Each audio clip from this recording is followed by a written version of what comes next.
Picture this. You're a millionaire businesswoman who just discovered your husband canceled your invitation to his brother's wedding, but kept your $25,000 funding for the entire celebration.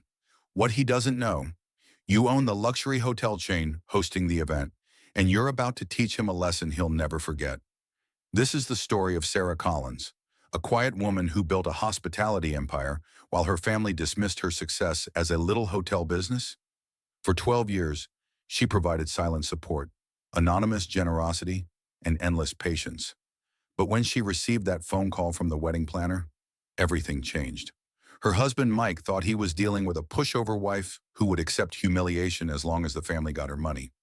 He had no idea he was about to discover the difference between quiet strength and weakness and the devastating consequences of underestimating someone whose influence reached far beyond anything he could imagine.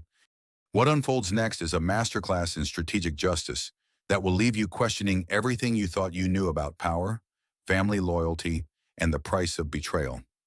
This isn't just revenge, it's a complete dismantling of a family conspiracy that goes deeper than anyone suspected.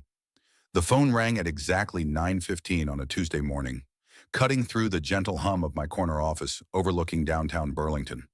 I was reviewing quarterly reports for Collins Hospitality, watching our numbers climb steadily upward, 15 boutique properties across New England, each one carefully curated and profitable. The morning sun streamed through floor-to-ceiling windows, illuminating awards and industry recognitions that lined my mahogany shelves. Collins Hospitality, Sarah speaking? I answered, expecting another vendor confirmation or partnership proposal. Mrs. Collins, this is Amanda from Elegant Events Planning. I'm calling about the Collins Hayes wedding scheduled for next month. Her voice carried an odd tension that immediately caught my attention. Of course, Jason and Brittany's wedding. How can I help you? Well, we received some rather unusual instructions yesterday from your husband, Mike. He indicated that you would no longer be attending the celebration, but that all financial arrangements should remain exactly as planned. The words hit me like ice water. I set down my coffee cup with trembling fingers, staring out at the Vermont mountains that had always brought me peace. I'm sorry, could you repeat that? Your husband called our office personally. He requested that we remove your name from all guest lists, seating charts, and formal announcements. However, he was very specific about maintaining the $25,000 funding you provided for the venue, catering, and accommodations. The professional composure I had built over 12 years of marriage and 15 years of business success began to crack. Mike had systematically erased me from his brother's wedding while ensuring my money remained untouched. The calculated nature of this betrayal made it infinitely worse than any impulsive act of anger. Mrs. Collins, are you still there? Amanda's voice carried genuine concern. I want to emphasize that this situation feels highly irregular to our team. We've never encountered a scenario where the primary financial contributor was excluded from an event while their funding was retained. I need to call you back, I managed, ending the conversation before my voice could betray the devastation spreading through my chest. I sat in the silence of my office, surrounded by tangible evidence of achievements Mike's family had never bothered to understand. Collins Hospitality had grown from a single bed and breakfast I purchased with my inheritance into a regional empire. Yet Mike still introduced me at social gatherings as his wife who ran a little hotel business. The irony never escaped me that industry colleagues treated me with more respect than my own family demonstrated. I remember Jason's engagement announcement 3 months ago, the conversation that had led to this moment of betrayal. We had gathered at Mike's childhood home for Sunday dinner, the colonial house where Carol Collins still held court over family decisions. Jason sat nervously beside Brittany, his hands shaking as he announced their engagement. The joy in his voice was tempered by obvious financial anxiety. We want to get married next fall, Jason had said, glancing at Brittany with genuine love. But with teacher salaries and Brittany's student loans, we're looking at maybe $5,000 total if we sacrifice everything else. I had listened quietly as the family discussed creative budgeting strategies. Bachelor party at a chain restaurant instead of a weekend getaway. Wedding dress from a discount outlet rather than a bridal boutique. Reception dinner at a community center with folding chairs and paper plates. Mike participated in these discussions with sympathetic concern, occasionally glancing my way with expectant looks. His assumptions never extended to recognizing that I could solve their entire financial dilemma with a check that represented less than 1 week of Colin's hospitality revenue. The conversation continued for over an hour, while I calculated the cost of giving Jason and Brittany everything they had dreamed of. My flagship property in Stowe for the ceremony, with its mountain views and impeccable service, gourmet catering that would create memories lasting decades, luxury accommodations for out-of-town guests, $25,000 total less than I had spent on the artwork in my office. When Carol approached me privately after dinner, her face streaked with tears as she asked if I knew vendors who might donate services for family. I made the decision that would ultimately expose the true nature of my relationships. I can handle the entire wedding cost, I had told her quietly in the kitchen while Mike watched television. But I want this to stay between us. Jason and Brittany should enjoy their day without feeling indebted to family members. Carol's relief had been overwhelming and genuine. She embraced me with desperate gratitude, calling me an answered prayer. Neither of us could have anticipated that this moment of family solidarity would become the foundation for systematic betrayal. Now, sitting in my office while processing Mike's casual disposal of our marriage vows, I understood that my anonymous generosity had created the perfect opportunity for exploitation. By keeping my contributions secret, I had enabled Mike to erase me from the celebration while preserving access to benefits I had provided. My phone buzzed with a text from Mike. "Working late tonight. Don't wait up." The casual dismissal stung more than dramatic confrontation would have. Mike was treating this Tuesday like any other day, apparently unconcerned that his wife had discovered his orchestrated humiliation. The man who had shared my bed for 12 years viewed me as an obstacle to be managed rather than a partner to be respected. I pulled up my contacts and found David Martinez, my business partner and closest friend. David had helped structure Collins Hospitality's most complex acquisitions and understood both my professional capabilities and personal vulnerabilities better than anyone. "David, I need your advice on something personal," I said when he answered. "What's wrong? You sound shaken." I explained the wedding planner's call, watching David's silence stretch as the implications became clear to him. He understood business relationships and ethical boundaries better than most people understood basic decency. "Sarah, that's fraud," David said without hesitation. "I don't care what family dynamics were involved. You don't take someone's money and then exclude them from the event. That's theft with manipulation added for cruelty." His straightforward moral clarity highlighted the twisted ethical framework my family had adopted. The people I employed demonstrated more integrity than blood relatives who had benefited from my generosity for years. "Have you considered that this might be strategic rather than merely cruel?" David continued. "Excluding you while keeping your funding sends a very specific message about your place in their hierarchy. You're valuable for resources, but not worthy of inclusion in celebrations." His analysis cut through the emotional confusion that family betrayal creates.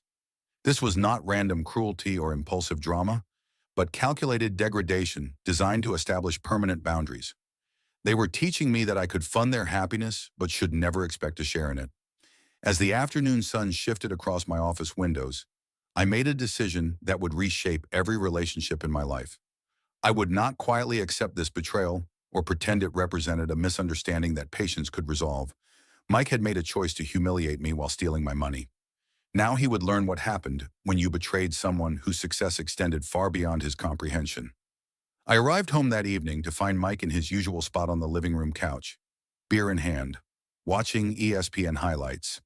The normalcy of the scene felt surreal given the earthquake that had shifted through my day. He looked up with his standard greeting smile, completely at ease, apparently convinced that his secret had remained secure. "Hey, honey, how was your day?" he asked, his tone carrying the casual affection of someone whose conscience was perfectly clear. "Interesting," I replied, setting down my purse and studying his face for any sign of guilt or anxiety. "I got a call from Amanda at Elegant Events Planning." Mike's expression didn't change, but I caught the slight tightening around his eyes that indicated awareness. "Oh, something about Jason's wedding. She mentioned some confusion about guest arrangements, something about me being removed from the invitation list while my funding remains in place." The silence that followed stretched like a held breath. Mike set down his beer with deliberate care, his casual demeanor shifting into defensive preparation. When he finally spoke, His words carried the calculated tone of someone who had rehearsed justifications. Look, Sarah, I was trying to prevent family drama. You know how these events can get emotional, and Mom thought it might be better to keep things smaller. The euphemistic language revealed careful planning. Family drama replaced the truth of coordinated exclusion. Mom thought suggested collaborative decision-making rather than acknowledging his personal choice to betray me.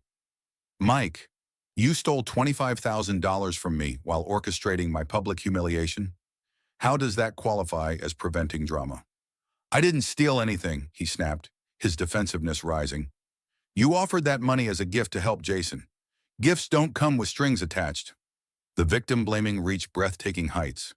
Mike was transforming my anonymous generosity into an obligation-free windfall that absolved him of any responsibility toward me.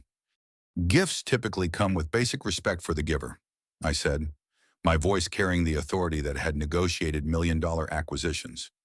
They don't usually involve stealing money while assassinating someone's character to wedding vendors. Mike stood abruptly, his height an intimidation tactic he had never needed to use during our marriage. Your success has made you arrogant. Sarah, you think funding something gives you the right to control everything about it. The accusation revealed deeper resentment that had festered throughout our relationship. Mike had watched my business achievements with growing bitterness, interpreting my success as arrogance, rather than recognizing the dedication that built Colin's hospitality from nothing. 12 years of supporting your career, funding our lifestyle, and accepting your family's dismissive treatment, I replied. And you think I'm the arrogant one? See, this is exactly the kind of emotional reaction we were trying to avoid at the wedding. Jason doesn't need his celebration ruined by your need to be the center of attention. Mike was rewriting our marriage history in real time, transforming years of my quiet support into attention-seeking behavior that justified his betrayal. The man who had benefited daily from my success now painted me as a narcissist whose presence would ruin celebrations funded by her own generosity. My phone rang before I could respond, Jason's name appearing on the screen. Mike's expression shifted to relief, as if his brother's call would provide reinforcement for his position.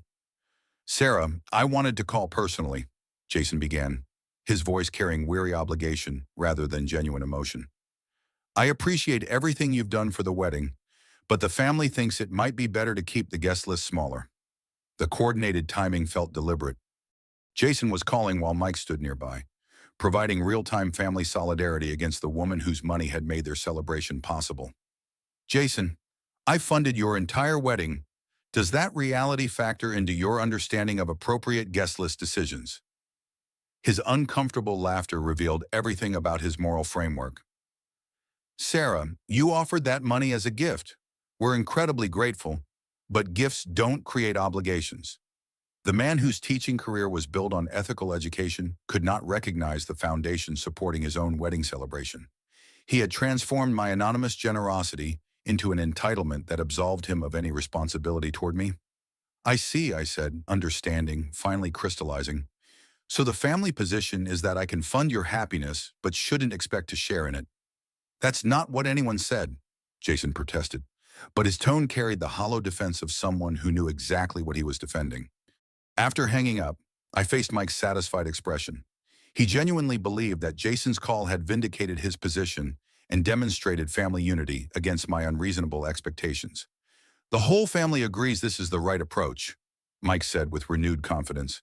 Sometimes you need to step back and let other people handle things without trying to control every detail. The casual dismissal of theft and betrayal as control issues revealed how completely Mike misunderstood both the situation and my response to his cruelty. He had orchestrated my humiliation while stealing my money, then characterized my objection as evidence that his original decision was justified. Mike, you excluded me from a wedding I funded completely while keeping my money. If you can explain how that represents reasonable family behavior, I'm willing to listen. You're being dramatic, Sarah. This is exactly why the family thought your presence might create problems. You turn everything into a personal attack instead of thinking about what's best for Jason and Brittany. The circular logic would have been impressive if it were not so morally bankrupt. Mike had created the problem, used my reaction as justification for the original betrayal, and positioned himself as the rational family member, protecting others from my instability. I walked to our kitchen window, looking out at the garden I had planted during the early years of our marriage. The roses I had tended through countless seasons now felt like symbols of investment that would never bloom into recognition or appreciation. I'm going to ask you one more time. Mike, will you call Amanda and restore my invitation to Jason's wedding? No, he said without hesitation. The family has made this decision, and we're sticking with it. You can either accept it gracefully or prove that we made the right choice. The ultimatum revealed everything about Mike's understanding of power dynamics in our marriage. He genuinely believed that his family's coordinated betrayal should be accepted without consequences, that I would choose peaceful submission over defending my dignity. That night, lying in our bed while Mike slept peacefully beside me, I confronted the devastating loneliness that follows betrayal by those we trust most completely. The silence stretched between us like an ocean, filled with 12 years of shared memories that now felt like elaborate deceptions. My business empire, my financial independence, my reputation for integrity throughout the hospitality industry. None of these achievements mattered when facing the hollow recognition that my own family had secretly planned my exclusion while depending on my continued generosity. But as I stared at the ceiling in the darkness, a different kind of clarity began emerging. Mike had made a critical error in his calculations. He had assumed that the quiet woman who preferred anonymous generosity would continue accepting humiliation rather than exercising the power she had spent 15 years building. Tomorrow, I would begin teaching him about the difference between generosity and weakness, between patience and submission. The family that had dismissed my achievements was about to discover exactly what those accomplishments meant when directed with focused precision. The quiet woman they had all underestimated was finally ready to play at her actual capability level. The morning brought no relief from the emotional devastation of the previous night. I woke to find Mike already gone, having left earlier than usual without explanation or goodbye. The emptiness of our kitchen felt different now, charged with the knowledge that the man I had shared coffee with for 12 years viewed me as an obstacle to be managed rather than a partner to be respected. I called David from my car during the drive to work, needing his analytical perspective to help process what felt like deliberate psychological warfare. "Sarah, I've been thinking about our conversation yesterday," David said without preamble. "This level of coordination suggests more planning than you might realize. Have you considered investigating what else might be going on?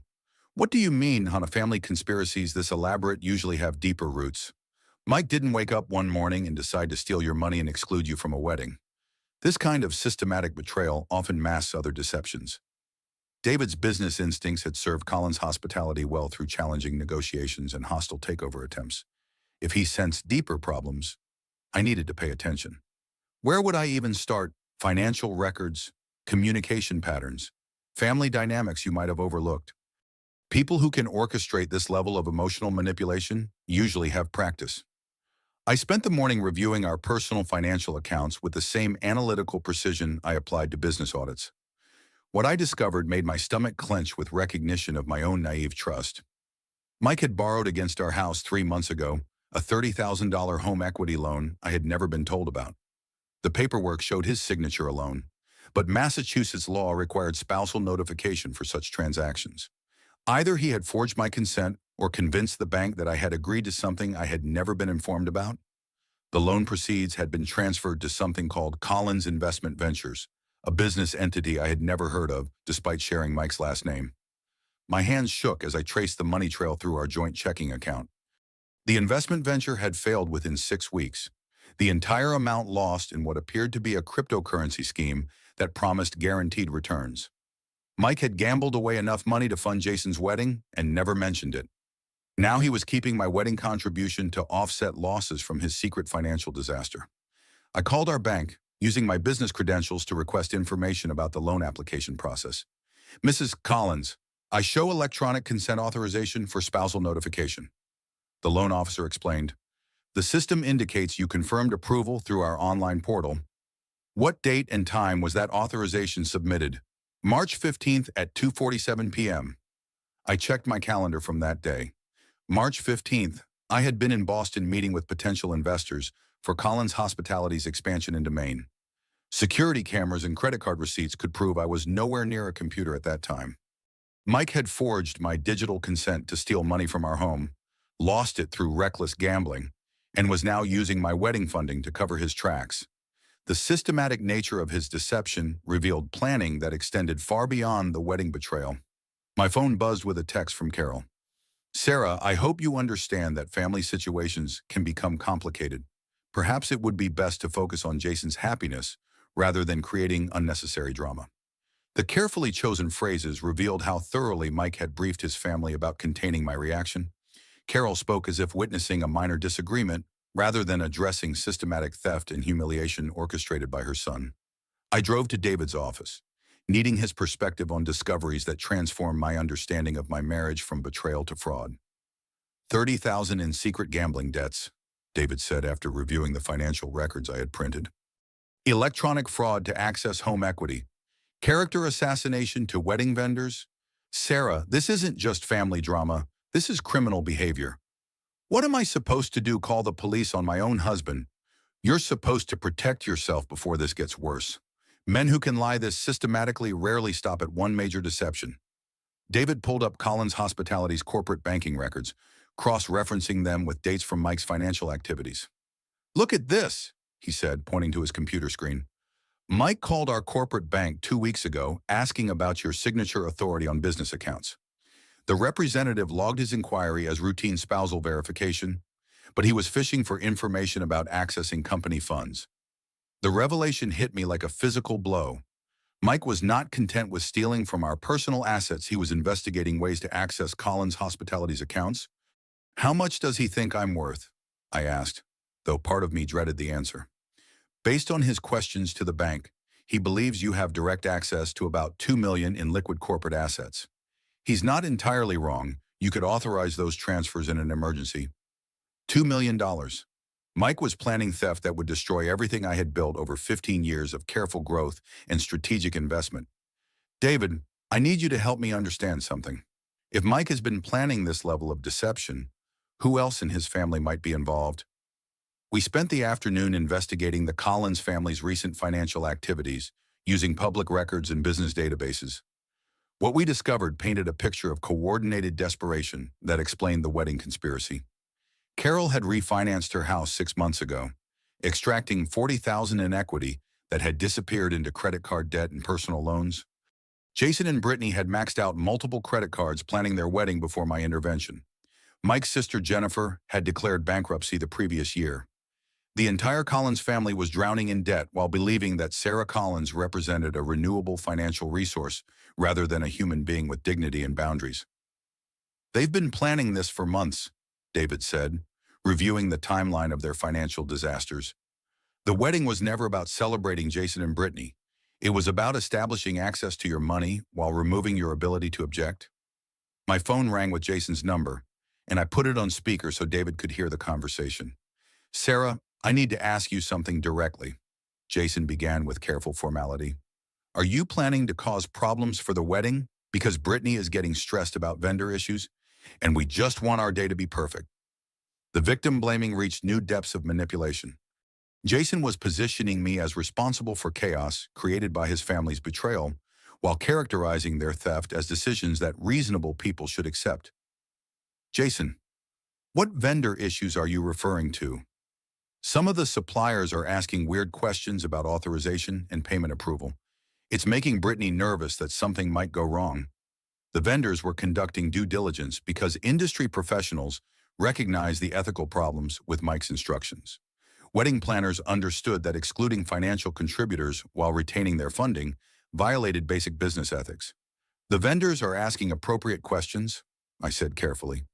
When payment comes from one source but coordination comes from another, responsible businesses seek clarification. Well, can you just call them and confirm everything is fine? We don't want any complications.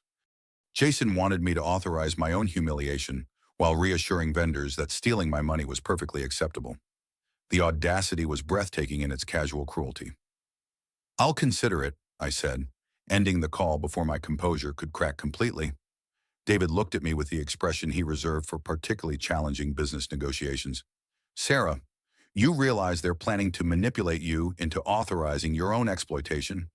What do you mean? They'll arrange a family meeting where everyone apologizes and begs for forgiveness. You'll feel guilty and generous, Agree to authorize vendor payments while remaining excluded from the celebration. They get your money, keep you away from the wedding, and maintain the moral high ground by accepting your gracious sacrifice. The strategic analysis felt accurate and devastating. My family had planned not just betrayal, but emotional manipulation designed to make me grateful for the opportunity to fund my own humiliation. That evening, I sat in my home office reviewing Collins Hospitality's vendor relationships and industry connections. 15 years of building professional networks had created influence that extended far beyond what my family understood. But more importantly, those relationships were built on mutual respect, ethical conduct, and reciprocal loyalty values that my own family had apparently never learned to appreciate. The quiet woman they had all underestimated was about to demonstrate the difference between family obligation and business consequence, and the education would begin tomorrow. The family meeting was scheduled for Saturday morning at Carol's house, the colonial where Mike had grown up and where major family decisions were still made under his mother's watchful supervision. I arrived exactly on time, carrying a leather portfolio that contained evidence of Mike's financial deceptions and a strategy for reclaiming my dignity. Carol had arranged the living room like a mediation session, with chairs forming a circle that suggested equality while she retained the power position near the fireplace. Mike sat to her right, Jason and Brittany across from me, everyone's faces carrying the careful neutrality of people who had rehearsed their roles. "Sarah, thank you for coming," Carol began with the gracious tone she used for family crisis management. "I think we all recognize that some misunderstandings have developed around Jason's wedding, and we want to address them as a family." The euphemistic language continued. Misunderstandings replaced deliberate betrayal. Address them suggested collaborative problem-solving rather than acknowledging systematic theft and humiliation. "Before we discuss misunderstandings," I said, opening my portfolio with deliberate precision, "I think everyone should understand the financial context of recent family decisions." I distributed copies of Mike's home equity loan documents, credit card statements, and the failed investment records David had helped me compile. The silence that followed was profound as each family member processed evidence of deceptions they had not anticipated. Mike borrowed $30,000 against our house without my knowledge, lost it in a cryptocurrency scheme, and is now using my wedding contribution to cover his gambling debts. Carol's face went pale as she reviewed the paperwork. Jason stared at his brother with growing confusion. Brittany looked between the documents and Mike with the expression of someone whose worldview was being fundamentally reorganized. "That's not what happened," Mike said, his defensive anger rising. "I made an investment that didn't work out. Married couples don't need to discuss every financial decision. Forging spousal consent for home equity loans isn't a financial decision. Mike, it's fraud." The word hung in the air like an accusation that could not be retracted or softened. I had evidence of criminal behavior, and everyone in the room understood the implications.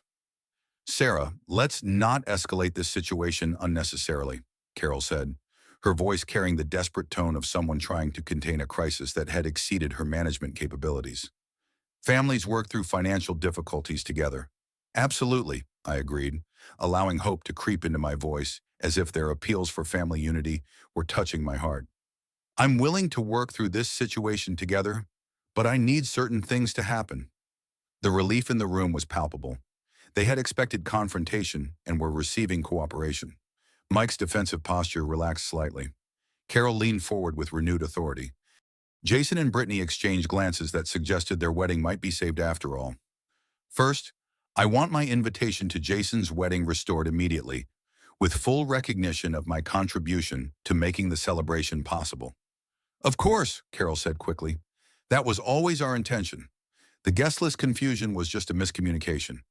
Second, I want public acknowledgement during the reception of my generosity and the family's gratitude for making their dream wedding possible." "Absolutely," Jason said, speaking for the first time since reviewing the financial documents. "Sarah, we are incredibly grateful for everything you've done. Third, I want Mike to sign a formal agreement acknowledging his fraudulent loan application and committing to full restitution within 6 months." Mike's expression darkened, but Carol shot him a warning look that said, "Accept this compromise or face worse consequences." "Fine," Mike said through gritted teeth. "I'll sign whatever you want." The meeting continued for another hour as we worked through details that felt like genuine family reconciliation. Wedding logistics were discussed with my input. Vendor communications were clarified to restore my authority over decisions affecting the celebration. Mike's financial restitution was documented in writing. By the time I left Carol's house, I felt vindicated and generous. The family had acknowledged their mistakes, apologized for their treatment of me, and agreed to terms that restored my dignity while addressing Mike's deceptions. I called David that afternoon with an update that carried genuine optimism. They completely folded when I presented the financial evidence, I told him. Mike agreed to restitution, my wedding invitation is restored, and they're planning public recognition of my contribution during the reception. That seems too easy, David said, his skepticism evident even through the phone. People who plan elaborate betrayals don't usually surrender completely when confronted with evidence. Sometimes facing consequences changes people's perspectives. Maybe they realized how far they had gone and decided to make things right. Maybe, David said, though his tone suggested he remained unconvinced. Just be careful, Sarah. When someone shows you who they are, believe them the first time.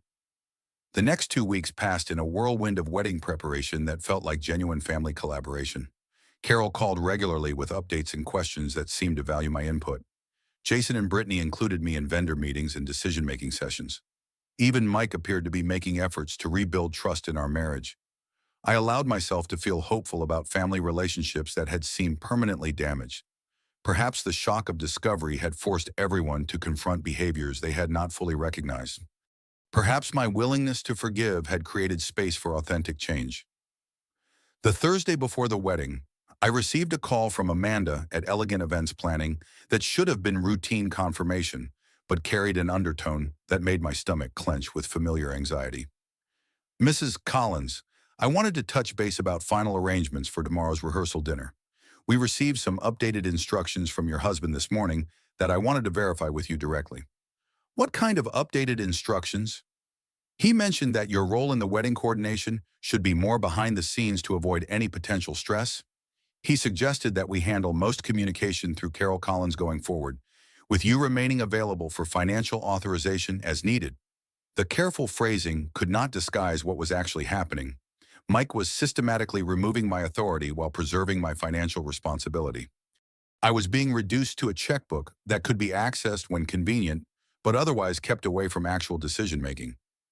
Did my husband provide any specific reasoning for these changes? He mentioned that you've been under significant stress lately and that the family wanted to minimize any additional pressure during the wedding weekend. Mike was using the same character assassination tactics he had employed before, painting me as emotionally unstable while positioning his manipulation as protective concern. Amanda, please disregard any instructions that don't come directly from me. I am the primary financial contributor and should remain the primary contact for all vendor coordination. Of course, Mrs. Collins. I apologize for any confusion. After hanging up, I sat in my office processing the recognition that nothing had actually changed. The family meeting, the apologies, the signed agreements, all of it had been theater designed to pacify me while they refined their approach. They had not abandoned their plan to exclude me while keeping my money. They had simply made it more sophisticated and harder to detect. I called David immediately, my voice shaking with the fury of someone who had been manipulated into believing in redemption that never existed. You were right, I said. They never intended to honor any of the agreements from the family meeting. Mike is still trying to remove my authority while keeping my financial support. Sarah, I'm sorry. I hoped I was wrong. What kind of people plan something this elaborate? The kind who view you as a resource rather than a person. The kind who believe your money belongs to them, but your presence is inconvenient. As I hung up the phone, I realized that my willingness to forgive had been transformed into a weapon for my own continued humiliation. The family that had claimed to value reconciliation was simply looking for more sophisticated ways to exploit my generosity while maintaining my exclusion, but this time, I would not be caught off guard by their deception. This time, I would respond with the full force of capabilities they had never bothered to understand or respect. The quiet woman they continued to underestimate was about to teach them a lesson they would never forget. Friday morning brought a call that would shatter what remained of my faith in the man I had married. David's voice carried the grim satisfaction of someone whose suspicions had been confirmed in the worst possible way. Sarah, I have information you need to hear, but it's going to be difficult. I was in my office, reviewing final wedding arrangements while trying to maintain professional composure, despite the emotional turmoil of recent revelations. What did you find? Mike has been having an affair with Jessica Walsh, Brittany's maid of honor. My investigator has photographs from last Tuesday when they met at the Marriott downtown. They've been seeing each other for at least 3 months. The words hit me like a physical blow, though part of me had sensed something beyond mere family loyalty driving Mike's recent behavior. The systematic nature of his betrayal suddenly made sense when viewed through the lens of a man who had emotionally detached from our marriage while planning his exit strategy. 3 months, I repeated, processing the timeline. That would have started right around when Jason announced his engagement. There's more. Sarah, Jessica has been feeding Mike information about your business activities. She works for a financial consulting firm that specializes in hospitality industry valuations. Mike has been using their relationship to investigate Collins Hospitality's actual worth. The revelation transformed my understanding of recent events from family drama to calculated theft. Mike had not stumbled into betrayal, he had planned it with inside information about my company's value and vulnerabilities. How much does he think he can take? Based on the documents my investigator photographed, Mike believes he's entitled to half of Collins Hospitality in a divorce settlement. He's been building a case that your business success was made possible by his emotional and financial support during the early years. The audacity was breathtaking. Mike had contributed nothing to Collins Hospitality beyond occasional complaints about my work schedule. Now he was claiming co-ownership of an empire he had consistently dismissed as a hobby business. David, there's something else I need to tell you. The bank called this morning about irregularities in our business account access logs. What kind of irregularities? Someone has been attempting to verify my digital signature protocols for large fund transfers. The attempts were sophisticated enough to suggest professional assistance. David's silence stretched as he processed the implications. Sarah, I think you need to prepare for the possibility that Mike is planning to drain your business accounts as soon as he can establish access. My hands began shaking as the full scope of the conspiracy became clear. The wedding exclusion was not the end goal. It was camouflage for systematic financial theft that would destroy everything I had built over 15 years. The affair, the wedding betrayal, the character assassination, I said, pieces clicking into place. All of it was designed to position me as an unstable wife whose business judgment couldn't be trusted. Mike can establish that you're emotionally unfit to manage Collins Hospitality. He can petition for temporary control of company assets during divorce proceedings. The phone rang before David could continue explaining legal vulnerabilities I had never considered. Mike's name appeared on the screen, and I answered with the controlled composure that had carried me through countless business crises. Sarah, we need to talk about something important, Mike said, his voice carrying false urgency that I now recognized as manipulation. There's been a development with the wedding that requires immediate attention. What kind of development? Jason and Brittany are having second thoughts about the scale of celebration you've planned. They're worried that such an elaborate event might overshadow the significance of their commitment to each other. The creative reframing was masterful in its psychological manipulation.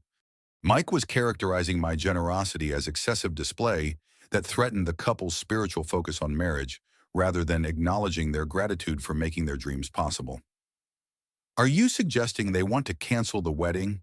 Not cancel, but significantly scale back.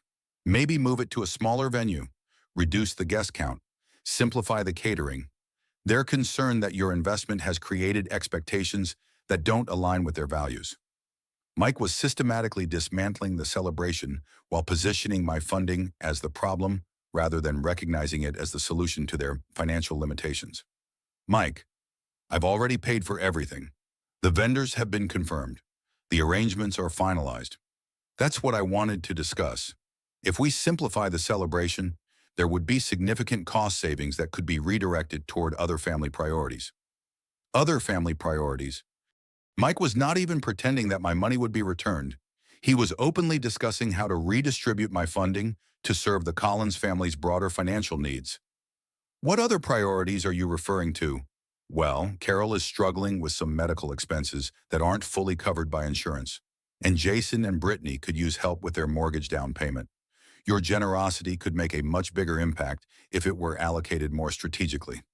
The casual discussion of redirecting my wedding contribution toward their personal debts revealed how completely Mike viewed my money as family property, rather than recognizing it as my individual generosity with specific boundaries. I see. And what role would I play in this simplified celebration? Obviously, you would be honored as a special family member whose support made everything possible, but maybe in a way that doesn't create pressure for other guests who couldn't contribute at your level.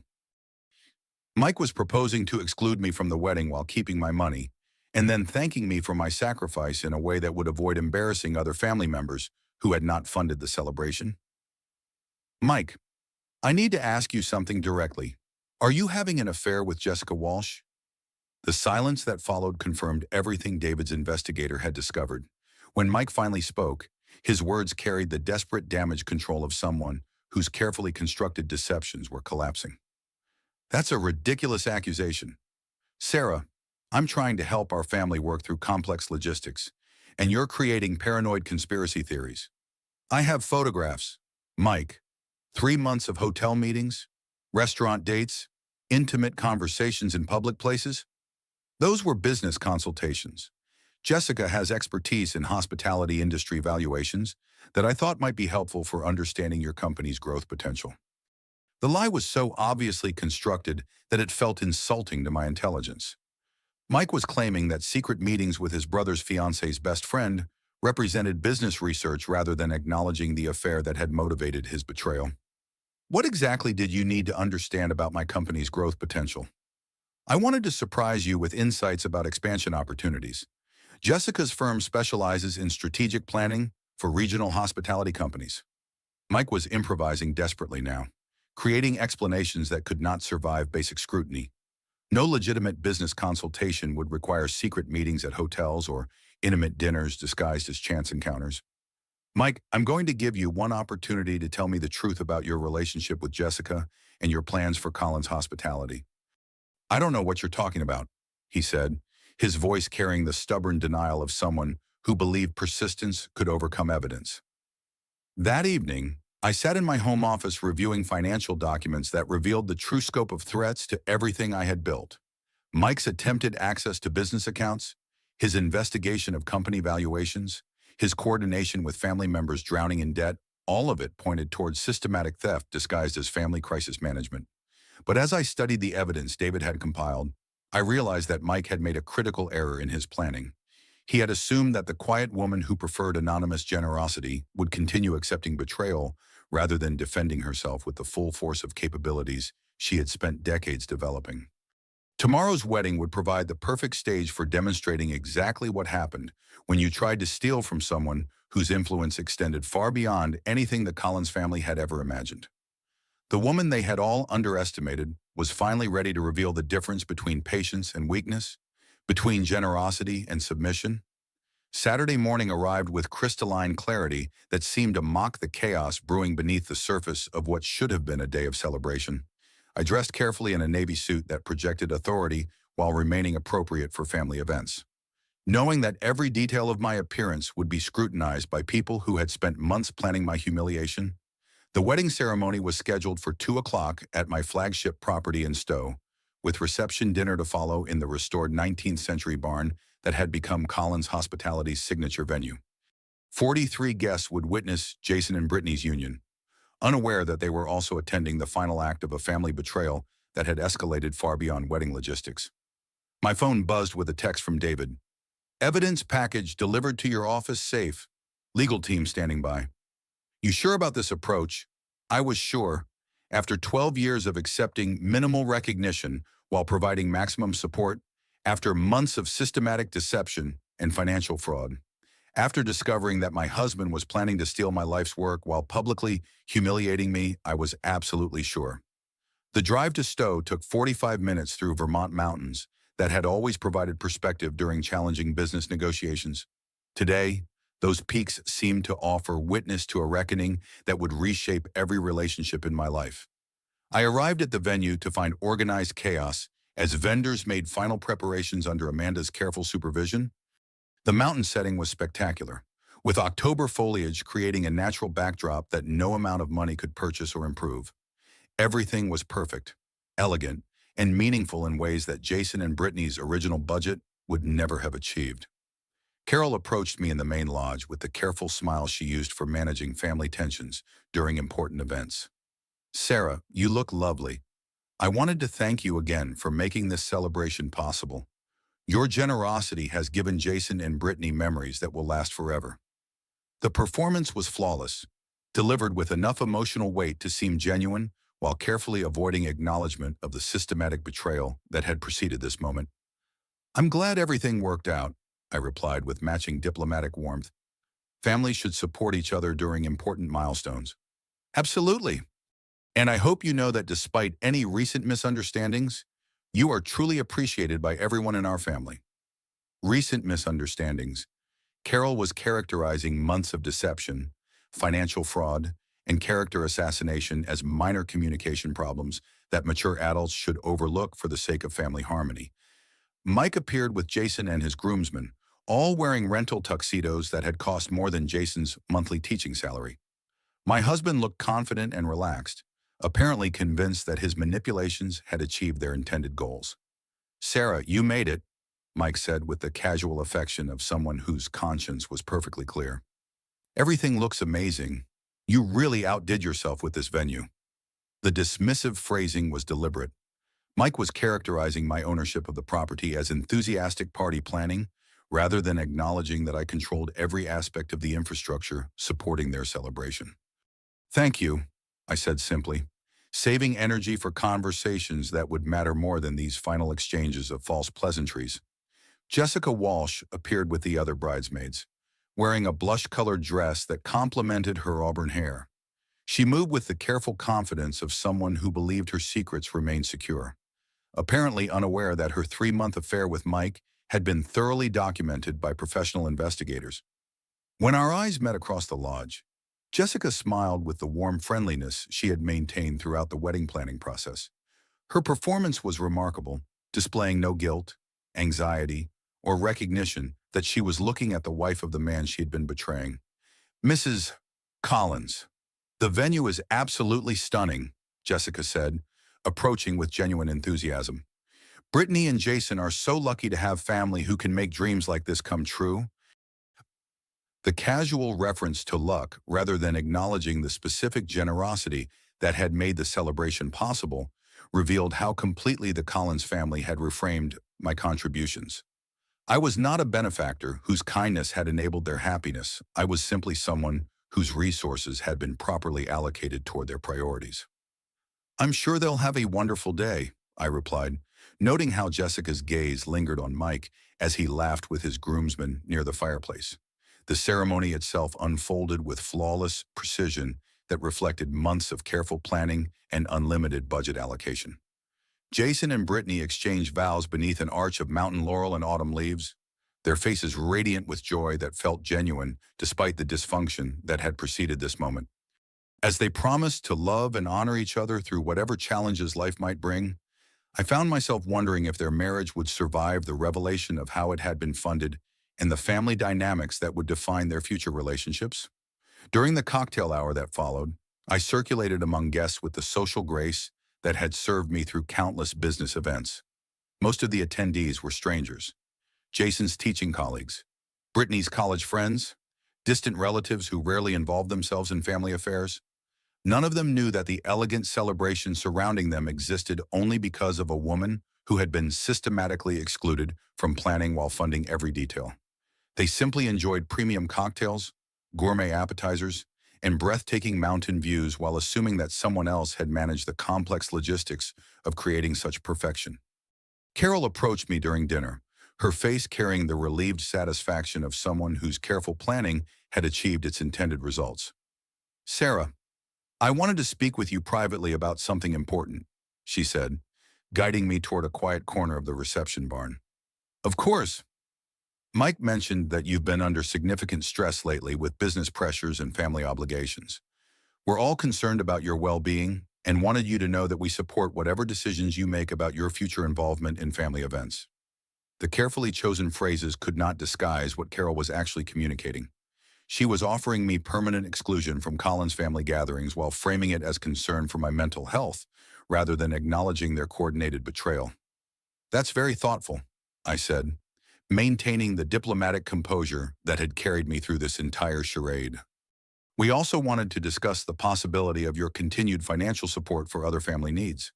Given your incredible generosity with Jason's wedding, there are several situations where your assistance could make a tremendous difference." Carol was pitching me for additional funding while simultaneously excluding me from the relationships those contributions were supposed to support. She genuinely believed that I would continue providing money while accepting permanent exile from family celebrations. "What kinds of situations are you referring to?" "Well, my medical expenses have been challenging lately, and Jason and Brittany could use help with their mortgage down payment. Mike mentioned some business opportunities that require initial capital investment." Business opportunities. Carol was openly discussing Mike's plans to steal from Colin's hospitality while characterizing theft as investment opportunities that deserve family support. "I'll certainly consider it," I said, though my tone carried finality that should have warned her about the futility of such requests. As the reception dinner continued around us, I watched Mike and Jessica maintain careful distance while exchanging glances that spoke of intimate coordination. They had planned this entire weekend as celebration of their successful manipulation, apparently confident that their deceptions would remain undetected indefinitely. But as the evening progressed toward its conclusion, I realized that Mike had made one final, critical error in his calculations. He had assumed that his quiet wife would continue accepting humiliation rather than exercising power she had spent 15 years building through strategic thinking and consequences for those who violated business relationships. The family that had dismissed my achievements was about to discover exactly what those accomplishments meant when directed with focused precision and unlimited resources. Tomorrow, they would begin learning the difference between generosity and weakness, between patience and submission, and the education would reshape every assumption they had maintained about power, respect, and the cost of betraying someone whose influence extended far beyond their comprehension. Sunday morning brought the kind of crisp October clarity that made Vermont's mountains seem close enough to touch. I had spent the night in the owner's suite at my Stowe property, surrounded by luxury accommodations that reflected 15 years of building Colin's hospitality from nothing into a regional powerhouse. The irony was not lost on me that I was sleeping alone in my own hotel while my husband of 12 years shared a bed with his brother's new sister-in-law 40 miles away. I had coffee on the private terrace overlooking valleys that stretched toward New Hampshire, reviewing the decision that would reshape every relationship in my life. David's evidence package sat open on the dining table: photographs of Mike and Jessica's affair, documentation of financial fraud, records of systematic character assassination coordinated across the Collins family. The nuclear option required careful timing and strategic precision. It was not enough to expose their deceptions. I needed to demonstrate consequences that would serve as permanent education about the cost of betraying someone whose capabilities they had never bothered to understand. My phone buzzed with a text from Mike. "Hope you enjoyed the wedding weekend. Looking forward to discussing next steps for our family's financial planning when you get home." Next steps for financial planning. Mike was openly discussing his theft of Colin's hospitality as collaborative family strategy, rather than recognizing it as criminal fraud that would destroy him personally and professionally. I called David from the terrace, watching morning mist rise from valleys that had witnessed countless family dramas over generations of Vermont residents. "It's time," I said simply. "Sarah, are you absolutely certain once we trigger this sequence, there's no going back to quiet family accommodation?" 12 years of quiet accommodation enabled them to plan systematic theft of everything I've built. They made their choice when they decided I was valuable for resources but disposable as a person. "Understood. Legal team is standing by. Corporate communications ready for release. Financial protections are in place." The first call went to Amanda at Elegant Events Planning, whose professional integrity had been compromised by Mike's instructions throughout the wedding coordination process. "Amanda, this is Sarah Collins. I need to inform you about irregularities in the financial arrangements for yesterday's celebration." "Mrs. Collins, is there a problem with our services?" The problem is that my husband has been providing instructions about an event he neither funded nor authorized, while systematically excluding me from coordination of a celebration I paid for completely. I apologize if there was any confusion about authorization protocols. There was no confusion, Amanda. There was fraud. Mike Collins has no authority over Collins hospitality events or financial arrangements. All future communications should reflect that reality. The second call went to Marcus Chen, president of New England Hospitality Associates, the industry organization that had recognized my contributions to regional tourism development for over a decade. Marcus, I need to discuss a situation that affects industry integrity standards. Sarah, what's going on? My husband has been systematically misrepresenting his connection to Collins Hospitality while attempting to establish access to corporate accounts through fraudulent means. I'm providing formal notification that Michael Collins has no authority over my company operations or financial decisions. Are you suggesting criminal activity? I'm documenting criminal activity. Mike forged spousal consent for home equity loans, attempted unauthorized access to business accounts, and coordinated character assassination designed to undermine my professional credibility. Marcus's silence reflected his understanding of implications that extended far beyond family drama into territory that threatened industry reputation and regulatory compliance. Sarah, what do you need from our organization? Nothing except awareness that any future claims about Michael Collins representing Collins Hospitality should be treated as potential fraud. The third call went to Detective Robert Hayes of the Vermont State Police Financial Crimes Unit, whom I had met through charitable events supporting local law enforcement training programs.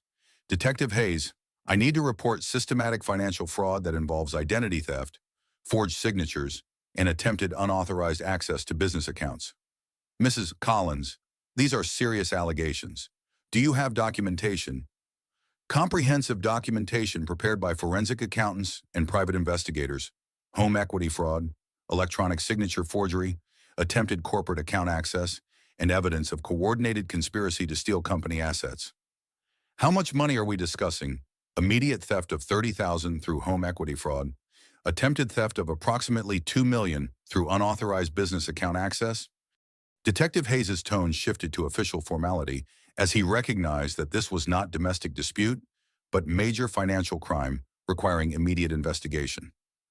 Mrs. S. Collins, I'll need you to come in this morning to file formal charges and provide evidence for our review.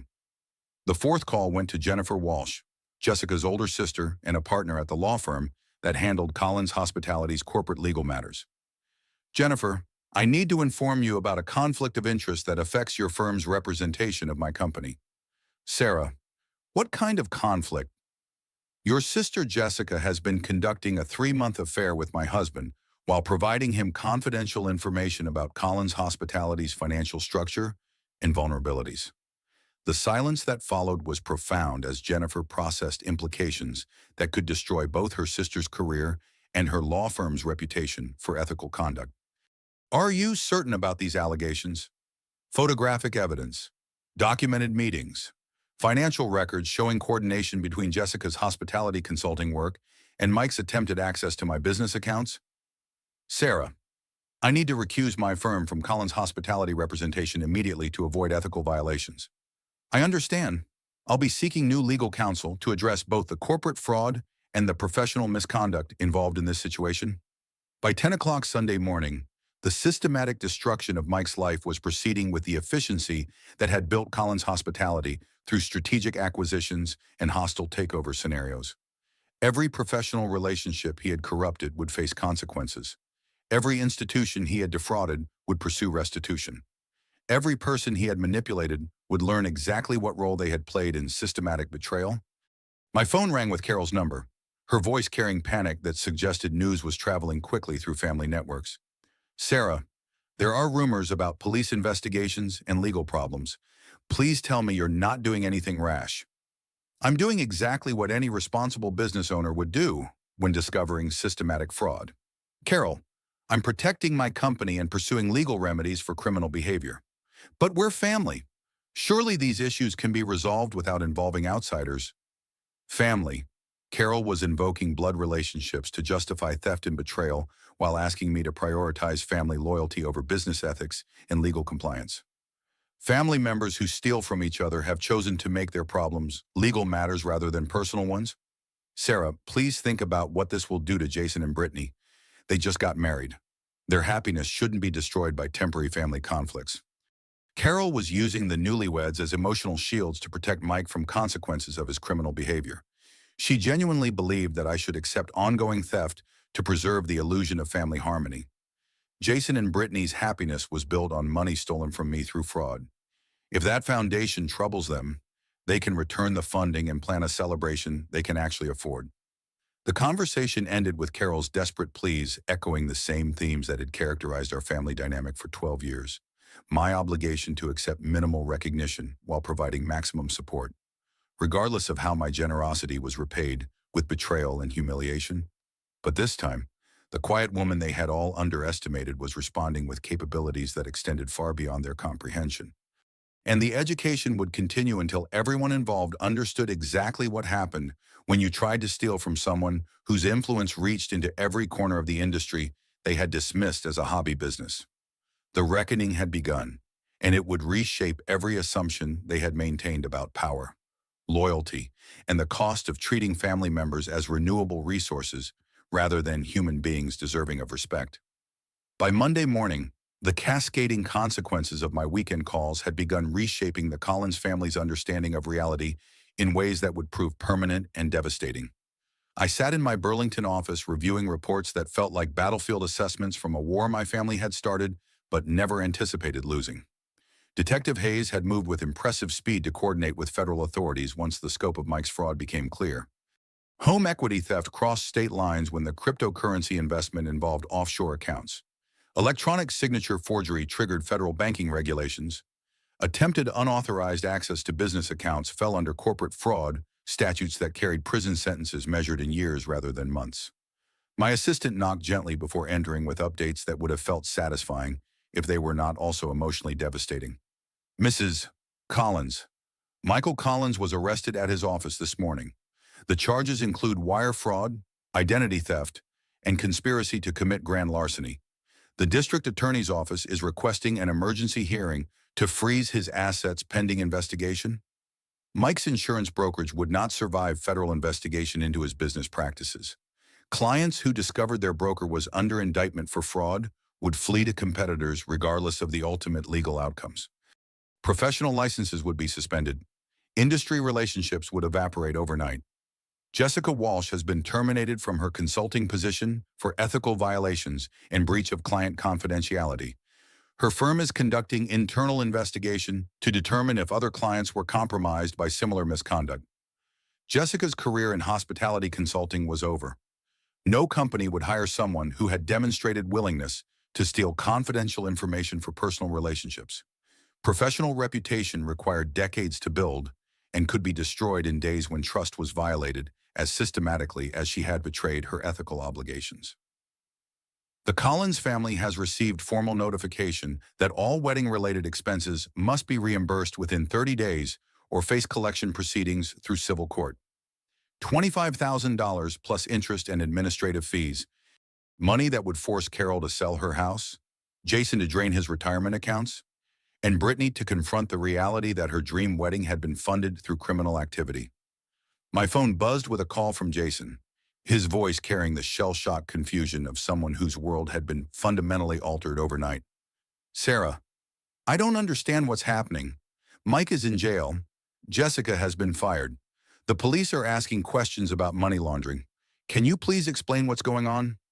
Mike stole $30,000 through home equity fraud, attempted to steal $2 million from Collins Hospitality, conducted a 3-month affair with your wife's best friend, and coordinated systematic character assassination designed to exclude me from your wedding while keeping my funding.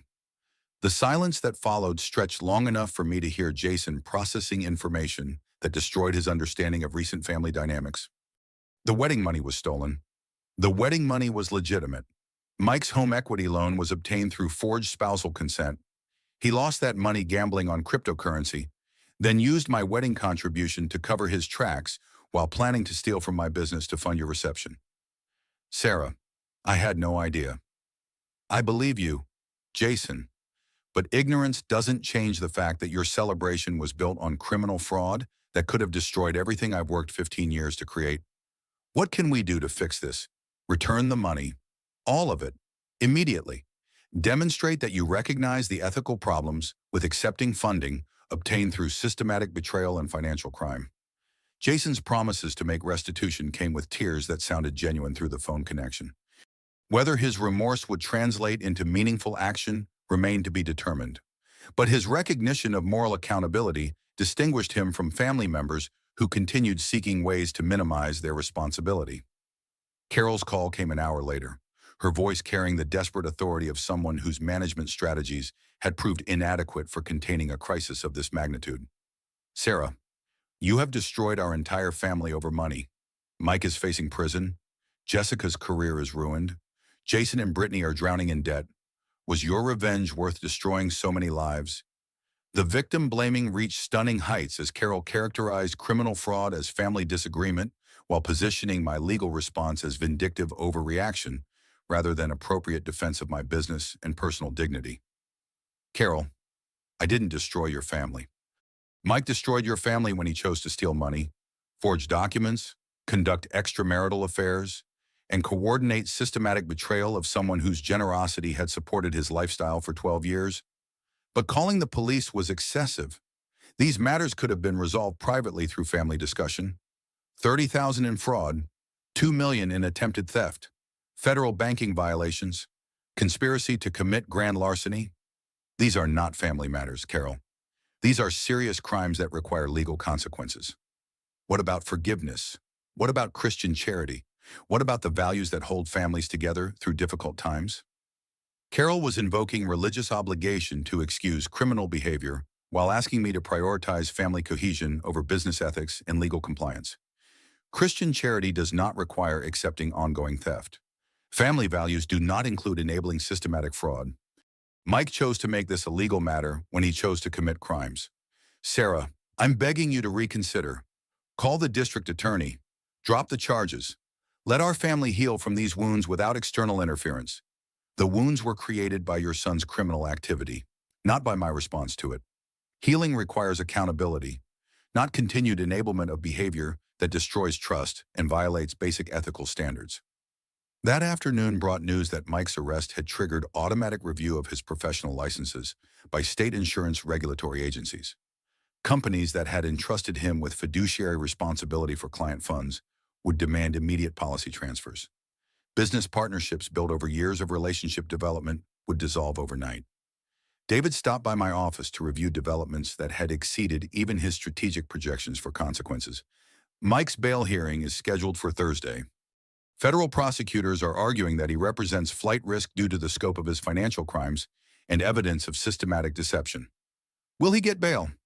Probably, but at a level that will require him to liquidate everything he owns: house, car, retirement accounts, life insurance policies. He'll be financially ruined even if he's eventually acquitted. And Jessica, unemployable in hospitality consulting. Her firm has issued public statements about terminating employees who violate client confidentiality. No competitor will risk hiring someone with her ethical record. The systematic destruction felt appropriate rather than excessive, given the scope of their coordinated betrayal. People who chose to steal from family members while planning to destroy the businesses that supported their lifestyle deserved consequences that matched the magnitude of their crimes. But as I reviewed reports documenting the collapse of relationships that had defined my adult life, I recognized that justice carried costs that extended beyond the guilty parties. Jason and Brittany's marriage would begin with crushing debt and family scandal. Carol would lose her home and financial security. Extended family members would choose sides in ways that might never heal. The quiet woman they had all underestimated had finally demonstrated the full scope of her capabilities. But victory in this battle felt more like survival than triumph, more like necessary defense than satisfying revenge. Tomorrow would bring additional consequences as the legal system continued processing crimes that had taken months to plan and moments to expose. And I would face those developments from the secure foundation of businesses and relationships built on mutual respect rather than exploitation. The education of the Collins family was nearly complete. Soon, they would fully understand what happened when you chose to betray someone whose influence extended far beyond anything they had imagined. 6 months after Mike's arrest, I stood in the conference room of my new corporate headquarters in Burlington, reviewing architectural plans for Collins Hospitality's expansion into the Canadian market. The floor-to-ceiling windows offered views of Lake Champlain that reminded me daily of how much my professional life had evolved since the wedding that had changed everything. The legal proceedings had concluded with efficiency that reflected the overwhelming evidence David's investigators had compiled. Mike pleaded guilty to federal fraud charges and received 18 months in federal prison, followed by 5 years of probation and full financial restitution. Jessica faced professional sanctions that effectively ended her career in hospitality consulting. Carol lost her house to pay legal fees and moved to subsidized senior housing in Springfield. But the most significant changes had nothing to do with criminal justice or financial recovery. The systematic destruction of my family relationships had forced a fundamental reevaluation of how I understood success, loyalty, and the cost of accepting less than I deserved from people who claimed to love me. My assistant entered with the morning's correspondence, including a letter that had been forwarded through my attorney's office. Mrs. Collins, this arrived from Jason Collins. Should I add it to the family communications file? Thank you, Maria. I'll review it personally. Jason's letter was handwritten on teaching stationery, the careful script of someone who understood that words carried permanent consequences in ways that verbal apologies never could. Dear Sarah, it began, Brittany and I want to provide an update on our efforts to make restitution for the wedding expenses and to share some perspectives we've gained during these difficult months. The letter continued with details of their financial sacrifices that demonstrated genuine commitment to accountability. Jason had taken a second job tutoring mathematics after school. Brittany had sold her car and jewelry to raise funds. They had moved from their apartment to a basement rental that allowed them to allocate maximum income toward debt repayment. We understand that money cannot repair the trust that was broken or undo the humiliation our family caused you. But we want you to know that your actions taught us about integrity and consequences in ways that will influence how we treat people for the rest of our lives. Most significantly, Jason described their decision to establish an annual scholarship fund for first-generation college students pursuing hospitality management careers. The fund would be supported by a percentage of their combined income until their restitution was complete, then maintained as permanent recognition of lessons learned through painful experience. We learned from you that success carries responsibility to support others, and that real strength comes from helping people without expecting recognition or gratitude in return. I set down the letter and walked to my windows, processing the recognition that some relationships could indeed be rebuilt on foundations of mutual respect, rather than family obligation or financial dependence.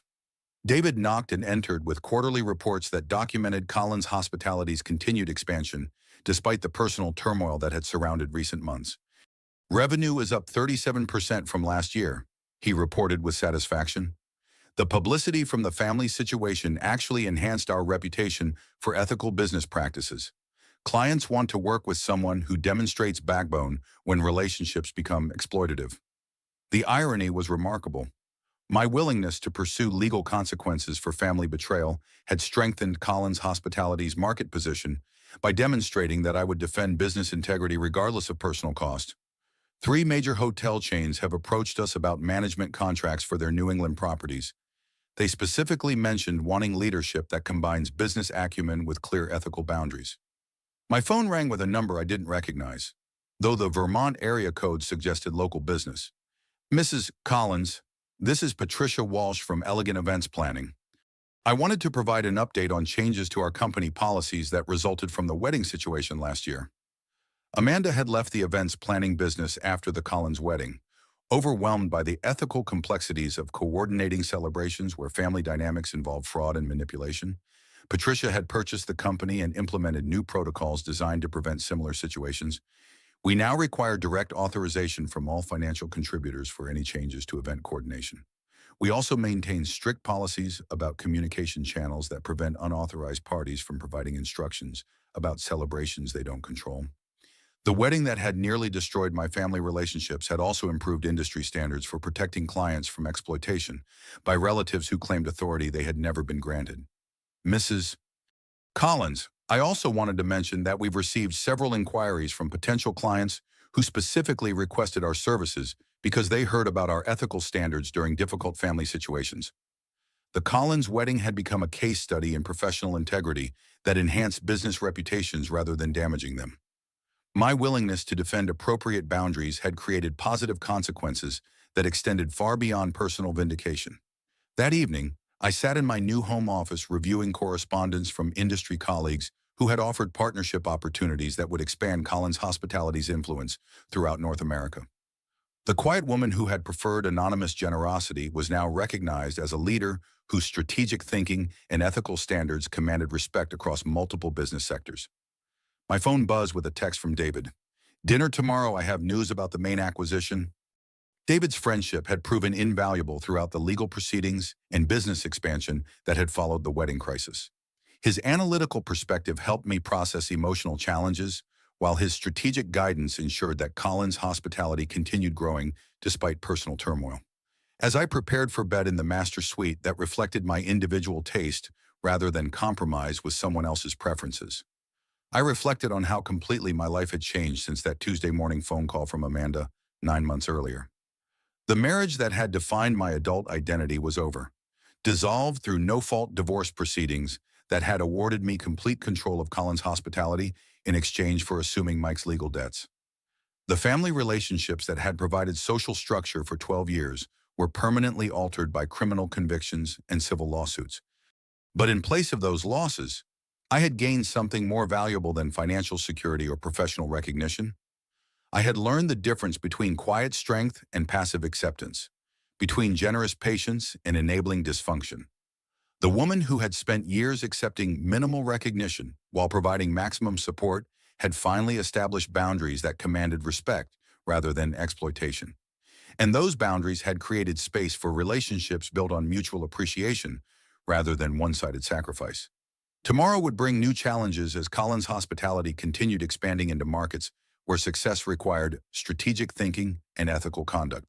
But those challenges would be faced from a position of strength that came from understanding my own worth and refusing to accept less than I deserved from people who claimed to care about my happiness.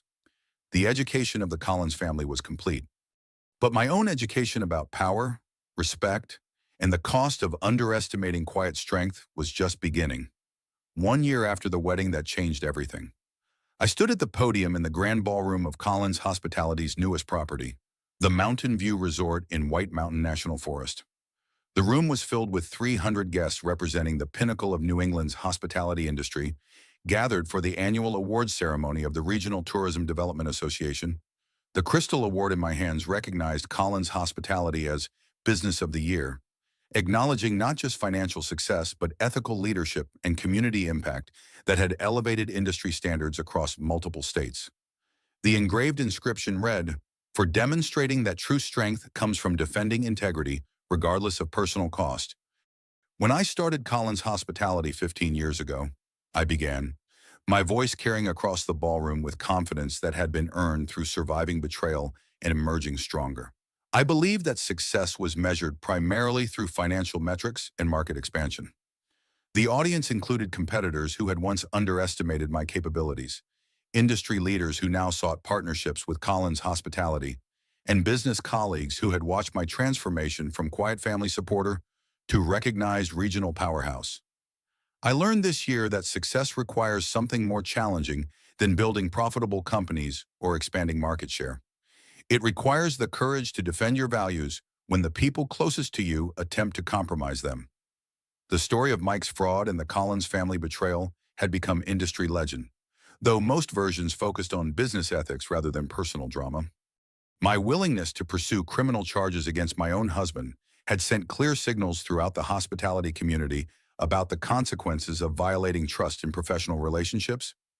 Real strength is not about dominating others or accumulating wealth that insulates you from consequences. Real strength is about using your capabilities responsibly when others fail to show basic respect and decency. As I continued my acceptance speech, I caught sight of Jason and Brittany sitting at a table near the back of the ballroom. They had completed their financial restitution 6 months ahead of schedule and had driven to New Hampshire to attend the ceremony. Their presence represented forgiveness that had been earned through accountability rather than demanded through family obligation. The greatest lesson I learned was that quiet generosity becomes enabling behavior when it rewards people who treat kindness as weakness rather than recognizing it as strength. The applause that followed was sustained and genuine, reflecting industry recognition of leadership that extended beyond business success into territory that challenged assumptions about professional ethics and personal boundaries. After the ceremony concluded, Jason approached me during the cocktail reception that followed the awards presentation. "Sarah, Brittany and I wanted to congratulate you personally," he said, his voice carrying genuine warmth rather than the careful neutrality that had characterized our family interactions for years. "We're incredibly proud of what you've accomplished." "Thank you, Jason. Your presence here means more than you know." We also wanted to share some news. The scholarship fund we established has received its first applicant, a young woman from rural Vermont, whose family owns a small bed and breakfast that's struggling financially.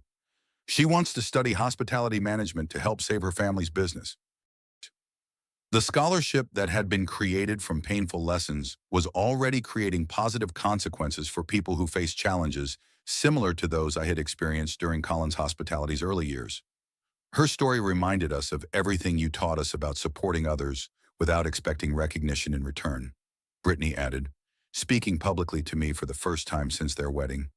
"We want our marriage to reflect the kind of integrity and generosity you demonstrated, even when we didn't deserve it." Their growth from entitled recipients of my funding into people who understood accountability and reciprocal respect represented the most satisfying outcome of the entire crisis. Some relationships could indeed be rebuilt on foundations of mutual appreciation rather than family obligation. David appeared with champagne and the satisfied expression of someone whose strategic guidance had contributed to achievements that exceeded original projections. "Colin's Hospitality is now the third largest boutique hotel chain in New England," he reported with pride. "We have partnership offers from 2 national hospitality corporations and expansion opportunities in 4 additional states." "More importantly," I said, raising my champagne glass toward the ballroom filled with industry colleagues who now treated me with the respect I had always deserved, "we've built something that can't be stolen or manipulated by people who confuse financial resources with personal weakness." The evening continued with conversations that reflected how completely my professional reputation had evolved since that Tuesday morning phone call from Amanda 14 months earlier. Competitors sought strategic partnerships. Industry leaders requested my participation on corporate boards. Business schools wanted case studies about ethical leadership during family crises. As the reception wound down, I found myself standing on the resort's terrace overlooking mountain valleys that stretched toward Vermont. The October foliage was spectacular, painted in colors that reminded me of the wedding that had nearly destroyed my family relationships but ultimately revealed the strength I had always possessed. My phone buzzed with a text from Mike, the first communication I had received from him since his release from federal prison 3 months prior. The message was brief. "Saw the news about your award. You deserved better than what I gave you. I hope you find happiness." I stared at the message for a long moment, processing how completely my emotional response had changed since discovering his betrayal. There was no anger, no satisfaction in his acknowledgement of wrongdoing, no desire for continued connection or closure. Just quiet recognition that some chapters of life close permanently when trust is violated beyond repair. I deleted the message without responding. The drive home through Vermont's mountain roads provided time to reflect on how fundamentally my understanding of strength and success had evolved. The woman who had once measured achievement through financial metrics and market expansion now understood that the greatest victories came from defending principles that could not be purchased or negotiated. Colin's Hospitality had grown into a regional empire worth more than $20 million. But the real triumph was learning that I deserved relationships built on mutual respect rather than one-sided sacrifice. That quiet generosity should never become enabling behavior for people who treated kindness as weakness. As I pulled into the driveway of my new home, a restored farmhouse on 50 acres outside Burlington, I felt the deep satisfaction that comes from building something that reflects your authentic values rather than compromising those values to maintain relationships with people who never appreciated what you offered. The house was dark except for security lighting that illuminated gardens I had planted without needing to consider anyone else's preferences. Every detail reflected individual choice rather than marital compromise. Every room contained furniture and artwork selected for personal meaning rather than family acceptance. In my home office, I reviewed messages from industry colleagues who had become genuine friends through shared commitment to ethical business practices. Tomorrow would bring new challenges as Collins Hospitality continued expanding into markets where success required strategic thinking and moral courage. But tonight, I sat quietly in the home I had chosen, surrounded by achievements I had earned, planning a future that would reflect my own priorities rather than family obligations that had never been reciprocal. The Collins family had taught me the most valuable lesson of my professional life, that real power whispers while insecurity shouts, and that sometimes the greatest strength comes from being willing to walk away from people who mistake your patience for weakness. The quiet woman they had underestimated for 12 years had finally learned to value herself as much as she had always valued others. And that education had created possibilities they could never have imagined, built on foundations they could never have provided. The empire I had built would continue growing, guided by principles that had been tested under the most challenging circumstances and proven unbreakable. The relationships I maintained would reflect mutual appreciation rather than exploitation. The future I was creating would demonstrate that success without integrity was not success at all. The wedding that had nearly destroyed my family relationships had ultimately revealed that some losses create space for gains that exceed anything you sacrificed. And the strength that had carried me through betrayal and legal battles would now guide Collins Hospitality toward achievements that honored everything I had learned about courage, respect, and the cost of accepting less than you deserve. The triumph was complete, but the journey was just beginning. 2 years later, Collins Hospitality was featured on the cover of Hospitality Executive magazine with the headline, "Building Empire on Ethics: How Sarah Collins Transformed Personal Crisis into Industry Leadership." The article would become required reading in business schools across New England, a case study in maintaining professional integrity during personal upheaval. The quiet woman who had once preferred anonymous generosity had become a recognized leader whose influence extended far beyond regional hospitality markets. But the greatest achievement remained the lesson that had emerged from the deepest betrayal, that real strength comes not from what you accumulate, but from what you refuse to accept. And in the mountains of Vermont, surrounded by the empire she had built with patience, principle, and unwavering respect for her own worth, Sarah Collins continued writing a story that would inspire others to recognize their own quiet strength and to use it wisely when the world mistook their generosity for weakness. If this story of quiet strength turning into unstoppable force resonated with you, show your support by hitting that like button. It truly helps more people discover these powerful stories. Drop a comment below sharing your thoughts on Sarah's journey, or tell us about a time you had to stand up for yourself when others underestimated you. Don't forget to share this with someone who needs to hear that their quiet strength is actually their superpower. And subscribe for more incredible stories of people who refuse to accept less than they deserved. Your support means everything to our community of strong, resilient individuals.